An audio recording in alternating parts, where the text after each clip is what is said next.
네, 오늘 말씀은 에스겔서 29장 17절부터 21절까지 말씀으로 13년의 품삯이라는 제목으로 하나님 말씀을 나누고자 합니다. 제가 오늘 이 성경 본문을 읽으면서 처음 느낀 것은 참 이상한 본문이다 하는 것입니다. 도대체 이게 무슨 말인가? 왜 갑자기 대머리가 나오는 것이며 이게 지금 뭔가? 그런 생각이 들어서 열심히 공부를 해보게 되었습니다. 왜 갑자기 쭉 이야기가 진행되면서 21절에 뜬금없는 전체 문맥에 맞지 않는 그 21절이라는 뿔에 싹이 난다는 말이 갑자기 나오는 것이며 참 궁금했습니다. 그래서 살펴보다가 뜻밖의 사실을 보게 되었습니다. 여기서 지금 말씀하시는 것은 하나님께서 지금 한 이방 왕의 밀린 품삯을 계산해 주시겠다고 말씀하시는 거구나 하는 것을 알게 됐습니다. 하나님을 믿지도 않는 사람이 자기가 하고 싶은 대로 했을 뿐인데 하나님께서 그것을 사용하셨다는 이유로 그 사람의 수고에 대한 대가를 장부에 적어두시고 잊지 않으신다라는 그런 내용이었습니다. 왜 하나님께서는 하필 이 이야기를 이 당시 이스라엘, 지금 우상숭배로 인해서 하나님께 징계를 받아 바벨론의 포로로 쫓겨와서 모든 것을 잃어버린 이 이스라엘 백성에게 왜 이 이야기를 들려주고 계신가? 오늘 하나님께서는 이 답을 우리에게 보여주시는 줄 확신합니다. 오늘 그 답을 함께 잠깐 찾아보려고 합니다. 다 같이 18절을 보시겠습니다. 여기서 알 수 있는 것은 하나님께서는 품삯을 지불하기를 잊지 않으시는 분이다 하는 것을 보게 되는데 18절에 이렇게 되어 있습니다. 사람의 아들아, 바빌론 왕 느부갓네살이 자기 근대로 하여금 큰 수고를 하게 하여 두로를 쳤으므로 모든 사람의 머리가 대머리가 되고 모든 사람의 어깨가 벗겨졌도다. 그러나 그와 그의 군대가 두로로 인한 보수, 곧 그가 두로를 치며 수고한 것에 대한 보수를 얻지 못하였느니라. 이렇게 지금 말씀을 하고 있습니다. 여기에 두로라는 단어가 나옵니다. 두로, 영어로는 tyre, tire라고 불리우는데 도시 이름입니다. 2026년 현재에도 존재합니다. 현재 이스라엘의 국경에서 약 20km 정도 떨어진 북쪽에 위치한 항구 도시입니다. 현재는요, 레바논이라고 하는 나라에 속해 있는 도시입니다. 하지만 이 에스겔서가 기록될 당시 이 두로라는 도시는 고대 페니키아를 구성하던 여러 개의 독립적인 도시국가들, 시티 스테이츠 중에 하나였다고 합니다. 두로와 또 여러 가지 몇 개의 도시들이 합쳐서 페니키아라고 하는 한 동일 문화권을 형성하고 있었다고 합니다. 이 두로는요, 아주 중요한 도시였고 아주 부유한 항구 도시 국가였습니다. 이 두로라는 도시 국가는 지중해 전역에다가 식민지를 건설을 했었고 그리고 자주색 염료와 무역으로 막대한 부를 축적했던 아주 막강한 국가였다고 합니다. 이 두로라는 도시가 있습니다.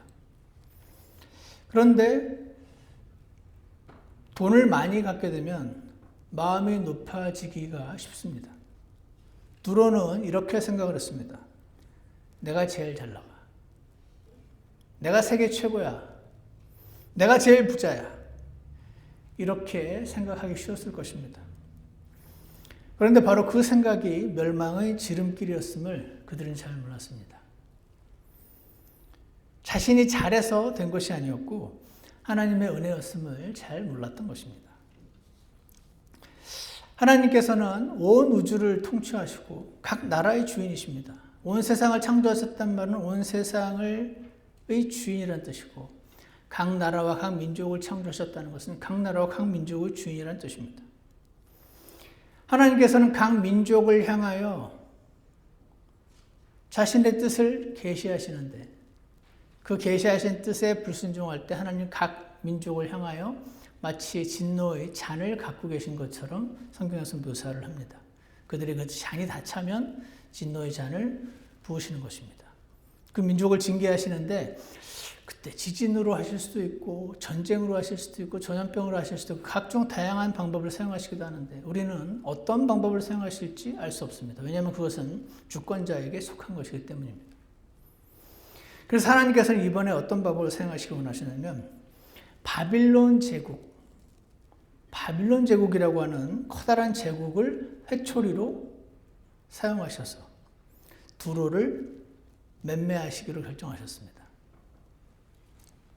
하나님은 두로도 만드셨고 두로의 백성들도 만드셨죠. 바빌론도 만드시고 바빌론의 백성들도 만드셨습니다. 바빌론으로 두로를 벌하실 수도 있고 두로를 가지고 바빌론을 벌하실 수도 있는 것이다. 성경은 그렇게 증언합니다. 물론 바빌론으로 두로를 징계했단 말은 바빌론은 마치 의롭고 훌륭한 민족이어서 그 민족을 사용해서 이 민족을 징계했다고 우리는 착각할 수 있지만 그렇지 않습니다. 바빌론이 두로보다 의로웠기 때문에 바빌론으로 두로를 치신 것이 아니었고 다만 두로의 죄를 향한 하나님의 오래 참으심이 한계에 도달했기 때문이었습니다. 바빌론은 왜 그러면 벌로 안 하셨냐? 아직 그 한계에 이르지 않았을 뿐이었습니다. 그러니까 더러운 회초리를 사용하시겠다고 하시면 하나님께서 그분이 사용하시겠다면 그냥 사용하시는 것입니다. 그래서 BC 585년경에 바빌론 군대가 두로라는 막강한 도시국가 앞에 도착을 했습니다. 근데요, 문제가 있었습니다. 무슨 문제냐면 원래 바빌론 제국이 가장 막강한 지금 제국인데 두로가 육지에 있는 도시가 아니었습니다. 바다 건너 섬에 세워진 요새 같은 곳이었습니다. 배가 없으면 성벽에 다다를 수가 없는 것입니다. 그래서 바빌론 군대는 어떻게 했습니까? 바다를 메우기 시작했습니다. 저는 이 대목에서 정주영 회장의 생각이 났습니다. 예전에 정주영 회장이 배 지을 때 그랬다고 하는 말을 들었던 것 같은데 병사들이요 흙을 저 나르고 돌을 끝없이 날아다가 바다에 들이부었습니다. 나무를 베고 해서 어깨에 메고 계속해서 나른 것입니다. 이 일을 며칠 했을까요? 13년 동안 했다고 합니다. 너무 대단하지 않습니까? 이 시대에는요, 짐을 머리에 주로 이고 날랐다고 합니다. 광주리를 머리에 이고 군인들이 13년을 나르면 어떻게 됩니까? 마찰로 인해서 머리털이 빠지게 되는 것입니다. 또 투구를 장시간 착용한 결과로 인해서 본문은 이렇게 말합니다. 모든 사람의 머리가 대머리가 되고 그리고 목재와 돌을 어깨에 이고 지고 13년간 날랐습니다. 어떻게 됩니까? 어깨의 피부가 쓸려지고 굳은 살이 박이고 또 짓무르고 그렇게 되는 것입니다. 그래서 본문은 모든 사람의 어깨가 벗겨졌도다. 이렇게 말씀하시는 것입니다. 여러분, 이 일을 13년입니다. 13년. 소년이 청년이 되는 세월입니다. 청년이 중년이 되는 세월입니다. 이 13년을 이렇게 해서 결국 두로를 함락시켰습니다. 바빌론이 이겼습니다. 그런데요, 바빌론은 빈손으로 돌아오게 되었다고 합니다. 이 시대의 병사들은요, 따로 보수가 없었다고 합니다. 월급이 아니었어요. 이긴 나라에서 빼앗는 그 금은 보화, 약탈물들, 전리품이 이 병사들의 품삯이었다고 합니다.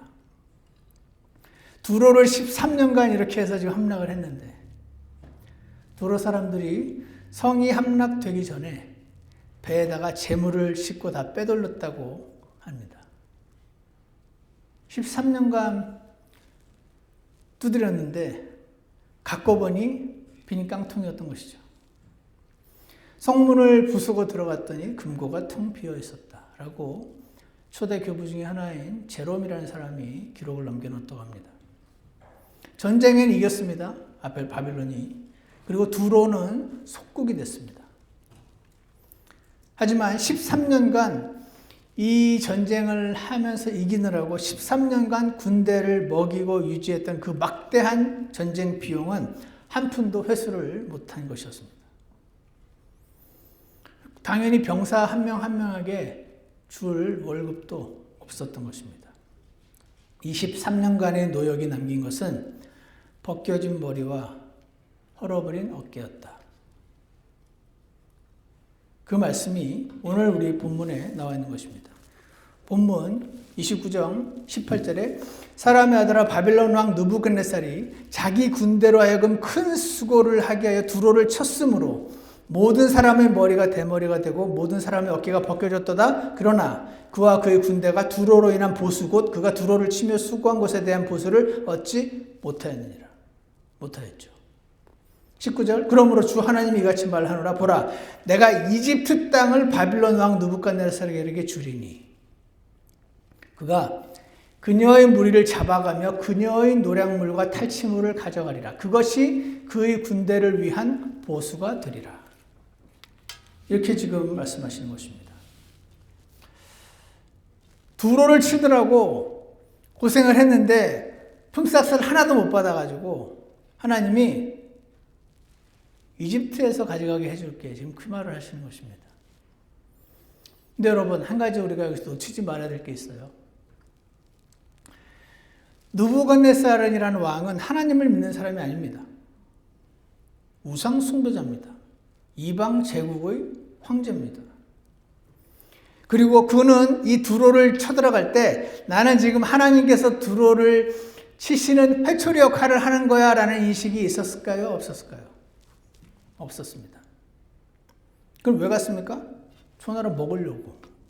부자 나라니까. 그래서 간 겁니다. 보통의 전쟁을 할 때 하는 딱 그 목적으로 갔습니다. 그는 하나님을 믿는 사람도 아니었고 자신의 야망을 위해 쳐들어갔습니다. 자기 제국을 넓히려고 싸운 겁니다. 그는 두로를 쳐들어가서 잡아먹기로 하는 선택을 스스로 내렸고 다만 하나님께서는 그의 그 선택을 사용하셔서 두로라는 국가를 향한 하나님의 징계를 하시는데 그냥 바빌론을 사용하신 것뿐이십니다. 그래서 하나님이 이렇게 말씀하십니다. 20절 중간에 그들이 나를 위해 일하였느니라. 바빌론이 나를 위해 일하였느니라 이렇게 말씀하십니다. 그리고 품삯을 지불하시는 것입니다. 바빌론이 두로에게서 못 받은 품삯을 13년이 지나서 지불을 하신 것입니다. 늦게 지불하셨지만 결국 지불을 하셨습니다. 사랑하는 여러분, 여기에서 굉장히 놀라운 것을 깨닫게 됩니다. 무엇입니까? 하나님은 자신이 사용한 사람에게 품삯을 지불하시는 분이시구나 하는 것입니다. 목사님, 그는 자기 야망을 위해 수고했잖아요. 그런데 하나님께서 그를 사용하셨으면 거기에 대한 대가를 지불하신다. 이렇게 지금 말씀하시는 것입니다. 그러면은 한번 생각해 보십시오. 자기 야망을 위해서 수고한 것이 아니고 그냥 하나님을 알고 믿고 하나님을 사랑해서 수고한 여러분에게는 하나님께서 어떻게 대하시겠습니까? 저는 이 대목에서 많은 분들이 떠오릅니다.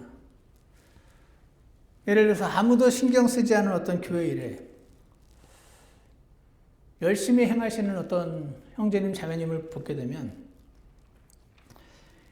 참 신실하시다 저분. 또 어떤 분은 몇 년째 그렇게 주님을 섬기면서 일이 있어서 기도를 하시는데 그 기도 제목에 응답이 안 됩니다. 그렇지만 계속해서 그 기도 제목을 붙들고 기도하시는 형제 자매님 얼굴도 떠오르고 자녀를 위해서 눈물로 심었는데 아직 열매를 보지 못하는 분들도 떠오릅니다. 내가 도대체 이걸 왜 하고 있지? 하나님이 지금 날 보시긴 하는 건가? 하나님이 계시긴 계신 거 맞지? 이런 생각을 할 만도 한데 오늘 하나님께서는 그런 분들에게 이렇게 말씀하십니다. 누구든지 제자의 이름으로 이 작은 자들 중 하나에게 찬 물 한 잔이라도 주어 마시게 하면 진실로 내가 너희에게 이르노니 그가 결코 자기 보상을 잃지 아니하리라. 그가 결코 자기 보상을 잃지 아니하리라. 이런 말씀이 마태복음 10장 42절에 나왔습니다. 지금 예수님은 제자들에게 누구든지 이 작은 자들 중 하나에게 찬 물 한 잔이라도 줘서 마시게 하면 그가 자기 보상을 잃지 않는다. 이런 말씀을 하십니다. 하나님은 보상을 잃지, 기억을 잃어버리지 않으시는 분이시다 하는 것입니다. 저는요, 방금 읽었던 이 구절 있죠. 예전에 이 말씀을 실천하려고 했던 한 여자분을 만난 적이 있습니다. 그때가 아마 서기 2000년쯤 됐을 것 같은데, 제가 한국에 있었을 때, 저쪽 일산, 저기 화정 이쪽으로, 전도지를 들고 형제자매들이 다 같이 나가서 거리에서 설교도 하고, 전도지도 나눠주고, 관심을 보이는 이들에게 복음을 전하고, 그 자리에서 예수님을 믿겠다는 고백을 하기도 하는 그런 시간들을 가진 적이 있습니다.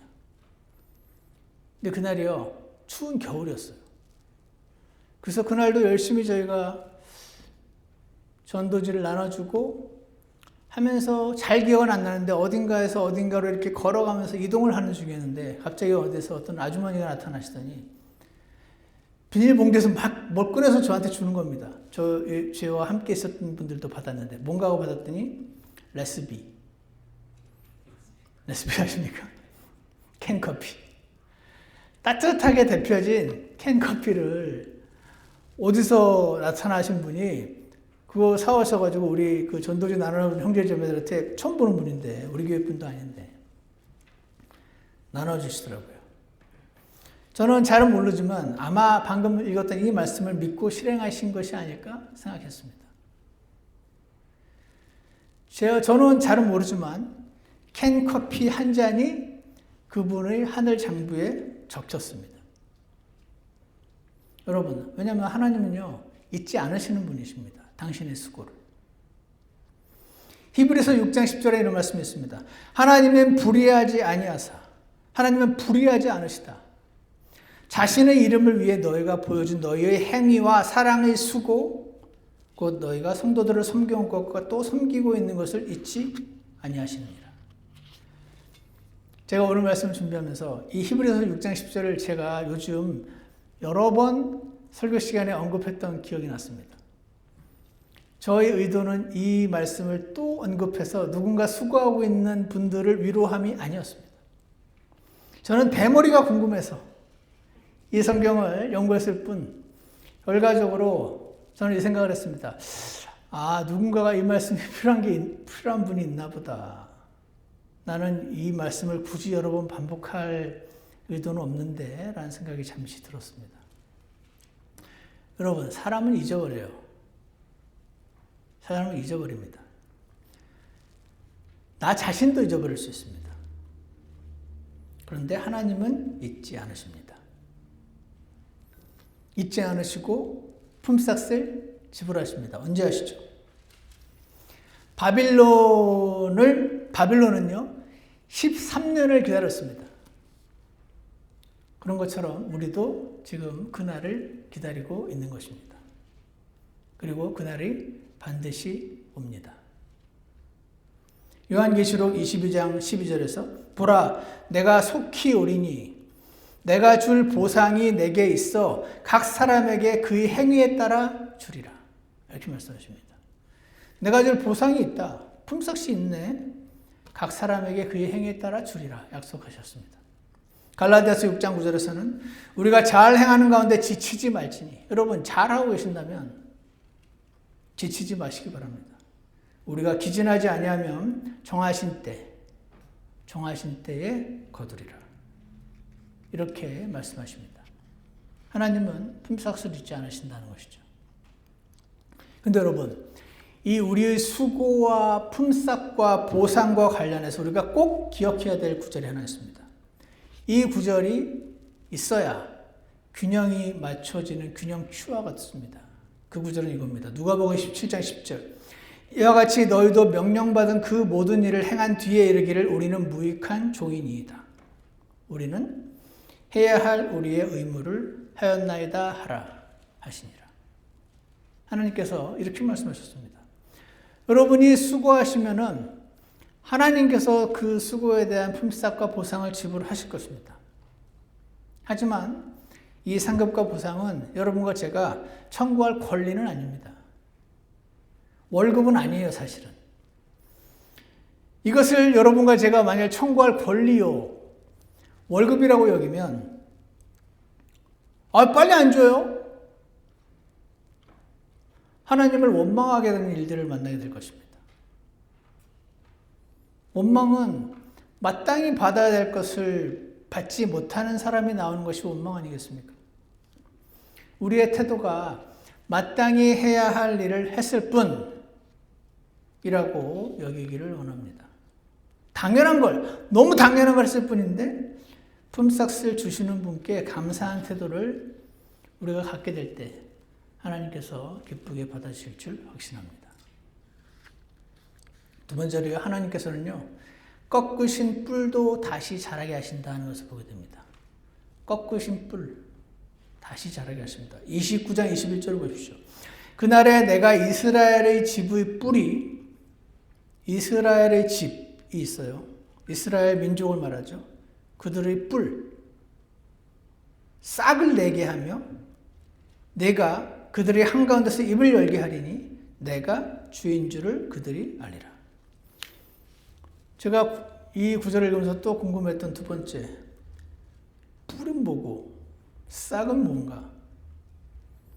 왜 그리고 하나님께서는 지금 대머리와 어깨가 쓸리는 이 문맥에서 갑자기 뿔과 싹을 말씀하시는 것인가 하는 것이었습니다.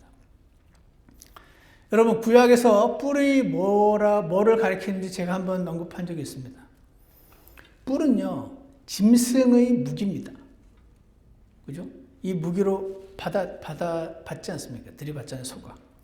소가 가진 것 중에 가장 무서운 것이 뿔입니다. 최근에, Threads라고 하는 그 SNS가 있는데 거기에 옐로스톤에 예전에 제가 뉴저지에서 밴쿠버로 가면서 들렸었거든요. 거기에 가면 바이슨들이 이렇게 많습니다. 바이슨 뭔지 아시죠? 그 버팔로 같은 그 야생 소, 엄청 크고 힘이 센 소 있잖아요. 이 소들이 보통 얌전해요. 그래가지고 그때 제가 우리 아들들하고 애들 어렸을 때인데 그 근처에서 소를 이렇게 보고 막 했었던 기억이 납니다. 최근에 이 소가 무슨 일인지 갑자기 흥분을 하더니 저쪽에서 제가 그때 그 소를 보던 거리보다 훨씬 멀리 떨어져 있던 한 70대쯤 돼 보이는 할아버지를 쫓아가가지고 뿔로 들이받아가지고 그분이 공중에 붕 떴다가 떨어지는 장면이 녹화가 됐고 그게 Threads라는 그 SNS를 통해서 막 퍼져나왔습니다. 제가 그걸 보면서 만화에서 보던 거랑 똑같이 해야 되는 거구나. 뿔로 들이받으면 붕 뜨더라고요. 뿔이 그러니까 그 짐승의 힘이요. 그 짐승의 영광이요. 가장 무서운 겁니다. 그래서 뿔은요. 힘과 권세, 존엄, 영광 이런 것들을 상징하는 단어라고 합니다. 그래서 사무엘의 어머니 한나가 아들을 달라는 기도를 하다가 하나님께 응답을 받고 이렇게 말합니다. 내 뿔이 주 안에서 높여졌도다. 내 영광이, 나의 존엄이 주 안에서 높여졌도다 라고 사무엘상 2장 1절에서 노래하기도 했었고 시편 75편 10절에서는 주께서 사악한 자들의 모든 뿔을 꺾으리로다. 사악한 자들의 모든 영광을 다 뺏어버리실 거다 그 뜻이죠. 그러나 의로운 자들의 뿔들은 의로운 자들의 존엄과 영광은 높이 들리리로다. 이렇게 성경에는 뿔에 대한 내용들이 많습니다. 그러니까 이스라엘의 지부의 뿔은 뭡니까? 이스라엘이라는 지부의, 이스라엘이 국가적인 힘, 국가적인 영광, 국가적인 존엄, 이런 것들을 말하는 것입니다. 지금 미국의 뿔은 아주 영광스럽습니다. 전 세계 최강국 아닙니까? 이스라엘의 뿔은 아직 미약하게 그지없습니다. 여러분, 그런데 지금 이스라엘 말고 당시 이스라엘, 하나님은요, 그 당시 이스라엘의 뿔을 꺾어버리셨습니다. 뿔을 뽑아버리셨어요. 이스라엘의 집의 영광의 존엄인 뿔을 꺾어버리셨습니다. 예레미야 애가 2장 3절에 보시면 그분께서, 하나님께서 친히 맹렬한 분노로 이스라엘의 모든 뿔을 꺾으시며, 이스라엘의 모든 뿔을 꺾으셨다고 그랬습니다. 왜 그러셨습니까? 그들이 우상숭배했기 때문이었습니다. 그렇게 하나님께서 이스라엘의 뿔을 다 꺾어버리시고 비참하게 된 이스라엘이 바빌론으로 포로로 끌려가고 아들, 딸들이 노예가 되고 그들의 뿔은 완전히 꺾였던 것입니다. 그래서 이스라엘은 멸망했습니다. 바빌론이 속국이 됐습니다. 그런데 여기가 중요합니다. 뿔을 꺾으신 분이 하나님이시면 다시 자라게 하실 수 있는 분도 하나님이시다 하는 것입니다. 다시 싹을 내게 할 수 있는가? 꺾여진 뿔도 다시 싹을 내서 다시 자랄 수 있는가? 하나님만 하실 수 있지. 에스겔서 29장 21절. 그날에 내가 이스라엘의 집의 뿔이 싹을 내게 하겠다. 지금 그러고 계십니다. 싹을 내게 하며 라고 지금 약속을 하고 계신 것입니다. 여러분, 이 일이 일어났습니까? 시작이 됐습니다. 언제 시작이 됐습니까? 예수님이 오시는 날 시작이 됐습니다. 그래서 누가복음 1장 69절에서 이렇게 말합니다. 우리를 위하여 구원의 뿔을 자신의 종 다윗의 집에 일으키셨으니 라고 고백을 하는 장면이 나옵니다. 우리를 위하여 이 구원의 뿔을 하나님께서 꺾어버리신 이스라엘의 영광을 자신의 종 다윗의 집에서 일으키셨으니 예수님이 탄생하셨을 때 찬양했던 찬양 노래 중에 하나입니다. 예수님의 탄생이 이스라엘이 꺾였던 뿔이 다시 자라나기 시작한 시작이었습니다. 그럼 이 싹은 다 자랐습니까? 아직 안 자랐어요. 자라다 말았습니다. 아직 메시아 왕국이 이 땅에 세워지지가 않았습니다. 이 땅에 메시아 왕국이 세워진 날이 옵니까? 옵니다. 어떻게 합니까? According to the Bible, 하나님 말씀에 그렇게 적혀 있습니다. 이 땅에 메시아 왕국이 세워지는 그날이 옵니다. 그날 이스라엘의 영광이 회복됩니다. 그 싹이, 그 뿌리 싹이 자라서 그 꺾였던 뿔이 다시 세워지는 날이 온다. 지금 약속하시는 것입니다. 이거는요, 이스라엘을 위한 약속입니다. 우리 그리스도인은 어떻게 됩니까? 우리 그리스도인은 그 영광에 동참하게 될 것이다. 라고 히브리서에서 수없이, 신약성경에서 수없이 약속을 하고 있습니다. 이스라엘을 대체해서 그리스도인 교회들이 그 영광을 차지하는 것이 아니고 하나님이 자신이 한번 택하신 이스라엘을 다시 영광스럽게 그 뿔을 들어오르실 텐데 그때 너희도 그들의 영광에 참여하리라. 그분과 함께 고난을 당하면 그분의 영광에 참여할 것이고 그분은 자신을 부인할 수 없으시다고 말씀을 하시는 것입니다. 이스라엘의 뿔은 그때 완전히 자라게 될 것입니다. 여러분, 혹시 여러분은 인생에 꺾인 뿔이 있으십니까? 건강이 꺾이신 분 계십니까? 사업이 꺾였습니까? 가정이 꺾였습니까? 자존심이 꺾였습니까? 아니면 믿음이 꺾였습니까? 꺾인 뿔은 누구도 자라게 할 수 없는데 하나님은 하실 수 있습니다. 꺾인 뿔을 다시 자라게 하는 분은 존재는 이집트가 아닙니다. 이집트는 갈대지팡이에 불과합니다. 우리 그리스도인들은 이집트를 신뢰해서는 안 됩니다. 하나님 외에 다른 것은 우리의 신뢰의 대상이 아닙니다. 그 뿔을 꺾으신 그분만 하실 수 있는 것입니다. 따라서 우리는 갈대 지팡이에 불과한 여러분의 이집트, 그것이 아닌 하나님의 손을 반드시 붙드시기를 축복합니다. 처음에 드렸던 질문으로 돌아가겠습니다. 제가 처음에 이런 질문을 드렸습니다. 왜 하나님은 지금 에스겔서에서 하필 이방 왕 느부갓네살 왕의 밀린 품삯 이야기를, 그가 품삯을 못 받았다, 내가 이제야 준다, 밀린 품삯 이 이야기를 지금 이스라엘 포로가 돼서 모든 것을 다 잃어버린, 뿔이 완전히 꺾여버린 이스라엘 백성에게 들려주셨는가? 왜냐하면 21절 약속이 그날에 내가 이스라엘의 집 뿔이 싹을 내게 하겠다는 이 약속, 너희 나라의 영광을 다시 회복하겠다고 하시는 이 약속, 이 약속이 도저히 믿어지지 않는 약속이었기 때문에 그렇습니다. 나라가 망했어요. 성전은 무너졌습니다. 빼앗긴 들에도 봄은 오는가? 의심했지 않습니까? 우리나라도. 나라가 망하고 성전이 무너지고 도무지 앞이 보이지 않는 이스라엘에게 너희 집 뿔이 싹을 내게 하며 다시 자라게 하시겠다고 하시면 잘 믿어지겠습니까? 안 믿어지겠습니까? 안 믿어질 거 아닙니까? 그래서 하나님께서 지금 이 이야기를 들려주신 겁니다. 하나님을 알지도 못하는 바빌론을 내가 싹쓸 주지 않았느냐? 하나님 전혀 모르는 이방 왕의 13년의 품삯도 잊지 않고 갚아주신 하나님이시라면 자기 백성인 이스라엘에게 하신 약속은 안 지키시겠는가? 그 의도로 지금 21절이 에스겔서 29장 마지막에 있는 것입니다.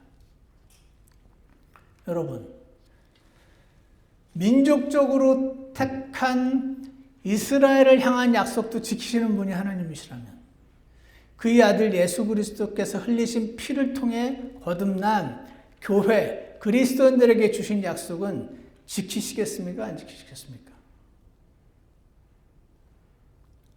이 성경에는 하나님의 약속들이 담겨 있습니다. 하나하나 모두 성취될 것입니다. 믿으십니까? 주님의 말씀을 읽으시기를 축복합니다. 말씀을 날마다 읽으셔야 됩니다.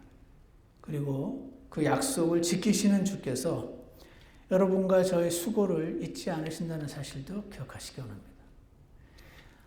이방 왕에게 원래 주려고 하셨던 그 13년 전에 밀렸던 그 품삯을 결국 갚으시는 분은 결국 이스라엘을 회복하실 것이고 그 이스라엘의 회복과 함께 거기에 동참을 하기로 예수님을 통해 초청하고 계신 자들에게 반드시 갚으시겠구나. 하나님 말씀을 따라 여러분의 믿음이 이 말씀 위에 콱 박혀서 매일매일 말씀을 통해 굳건해지시기를 축복합니다. 하나님께서는 우리의 수고를 잊지 않으시는 그러한 하나님이심을 감사합니다. 기도하겠습니다. 사랑과 은혜가 풍성하신 하나님 아버지 참으로 감사합니다. 두로를 그렇게 바빌론은 하나님을 섬긴다고 생각하지도 않고 하나님의 명령에 순종해서 간 것도 아닌데 그는 자신이 원하는 길을 선택했고 하나님께서는 다만 그 선택을 사용하셨을 뿐인데도 하나님께서는 그가 나를 위해 수고했다고 하시고 그 품삯을 갚아주신 이 이야기를 통해 오늘도 성경에 기록되어 있는 수많은 약속들을 의심하고 있는 이스라엘과 그리고 그 의심했던 그 이스라엘의 이야기들을 보고 있는 오늘날 그리스도인들인 우리에게 하나님께서 오늘 이 말씀을 새롭게 해주셔서 감사합니다. 주님, 우리 교회에는 그리고 이 말씀을 듣는 많은 분들은 주님을 위해서 많은 수고를 하신 분들이 계십니다. 그 가운데는 오직 성령님을 따라서 수고하신 수고도 있을 것이고 때로는 육신과 다른 사람에게 보이기 위해서 한 수고도 있으실 텐데 그 수고들에 대한 평가는 우리의 소관이 아니고 오직 하나님께 달려있음을 고백합니다. 하나님께서 친히 보시고 우리의 수고를 잊지 않으신다는 주님께서 온전히 갚아주시는 그날이 올 때까지 우리가 쓰러진 무릎을 다시 일으키고 주님을 향해 주님의 손을 붙잡고 날마다 신실하게 걸어갈 수 있도록 축복하여 주시옵소서. 주님이 이 땅에 다시 오시는 그날, 잘했다 착하고 신실한 종아라는 칭찬을 꼭 듣는 저와 우리 교회 모든 형제 자매님 되실 수 있도록 축복하여 주시옵소서. 사람은 잊을지라도 결코 잊지 않으시는 하나님을 바라보며 길을 걸어갈 수 있게 인도하여 주시옵소서. 예수님 이름으로 기도드렸습니다. 아멘. 다 같이 찬송가 611장 함께 부르겠습니다.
잠깐 기도하는 시간을 갖겠습니다.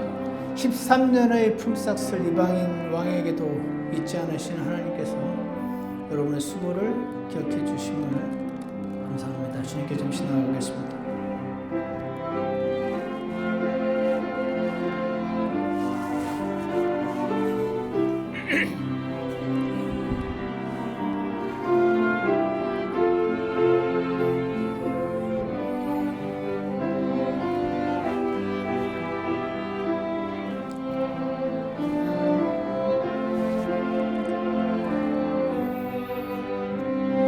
끝나신 분들은 2절 하겠습니다.